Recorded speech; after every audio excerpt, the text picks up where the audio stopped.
Teman-teman sekalian, perkembangan kajian hadis di Indonesia pada sekitar abad 17 Hijriah tidak bisa dilepaskan dari peran Hamzah Fansuri, yang pada saat itu pesantren dan madrasah belum semarak untuk mengkaji. Salah satu faktor yang melatar belakangi minimnya kajian hadis di Indonesia ialah kondisi masyarakat Indonesia yang masih didominasi dengan kajian tafsir, fikih, dan juga tasawuf. Sehingga mendorong ulama tersebut untuk mengenalkan dan juga mendekatkan masyarakat Indonesia dengan kajian hadis.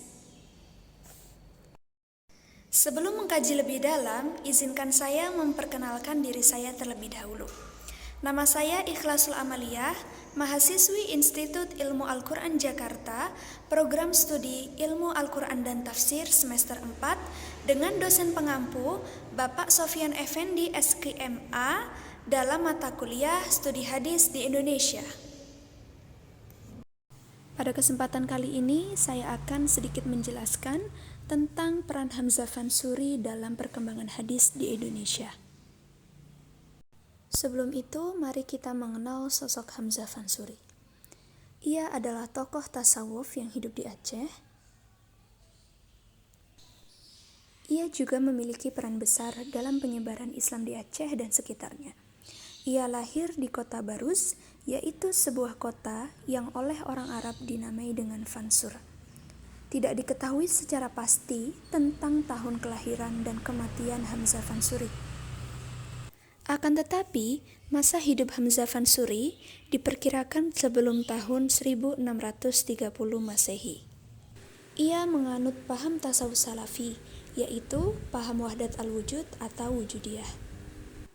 Paham wujudiyah adalah konsep ajaran yang mengajarkan tentang bersatunya wujud Tuhan dan manusia. Karya Hamzah Fansuri ditulis dalam bentuk syair dan prosa. Syair-syair Hamzah Fansuri dipandang sebagai tonggak perkembangan sastra religius di Nusantara. Hingga saat ini terdapat 3 risalah tasawuf dan 32 kumpulan syair.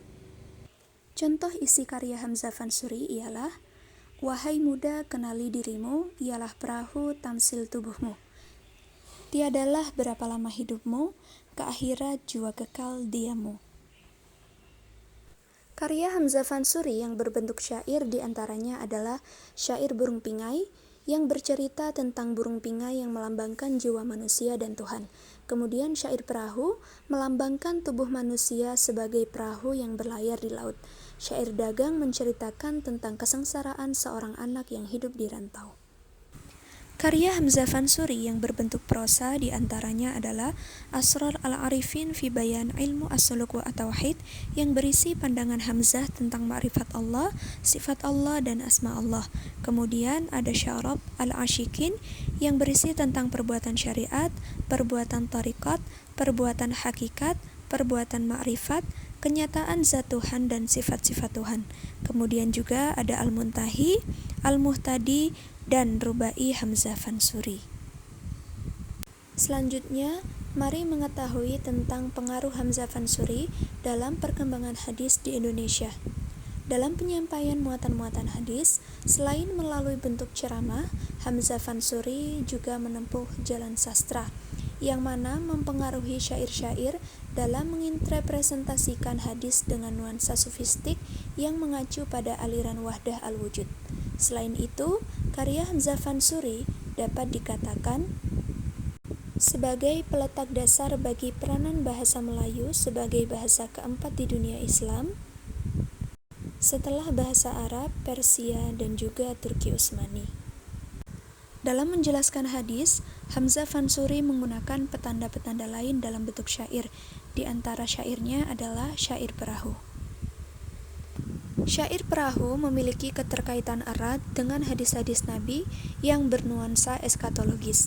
Petanda-petanda yang digunakan memiliki kecenderungan, yang mana ia mencocokkan petanda-petanda yang dituju dalam syair-syair sesuai dengan makna dan signifikasi yang dituju oleh hadis yang dirujuknya.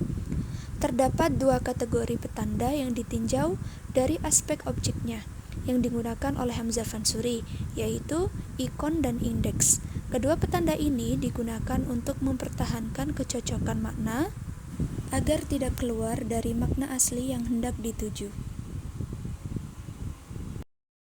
Demikian penjelasan dari saya, kurang lebihnya saya mohon maaf. Terima kasih dan semoga bermanfaat.